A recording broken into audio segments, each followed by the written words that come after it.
$0.3 million after the largest loss in over a decade the previous fiscal year. The increase in net assets was attributed to $12.3 million general obligation bonds. According to hospital administrator Joseph Verga, the audit is validation that GMH is on the right path to get its finances under control. Well, yes, of course, I'm very pleased. It shows a net increase in assets for the first time in history, going from a negative to a positive for the first time ever.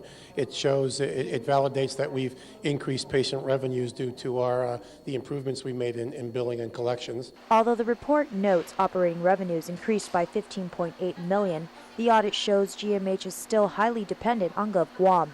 Public Auditor Doris Flores-Brooks. While the report makes it appear everything is good, the money from the bond didn't help them from a cash perspective. That money just went directly to the retirement fund.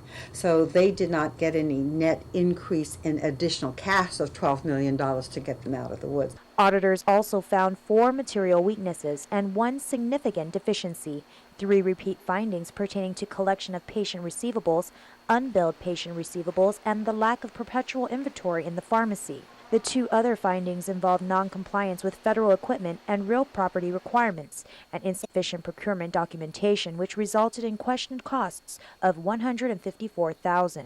Verga says he will use the audit as a blueprint for improvement and in addressing the complex issues faced by GMH. Procurement efficiencies, billing and collection efficiencies, operational efficiencies. So it really is a total comprehensive integrated approach to the improvements to stabilizing GMH that we have taken.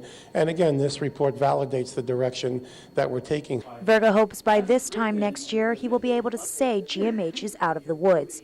Half the battle is eliminating the hospital's debt.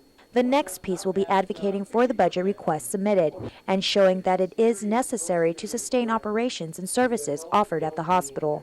Reporting for Guam's News Network, I'm Jolene Toves.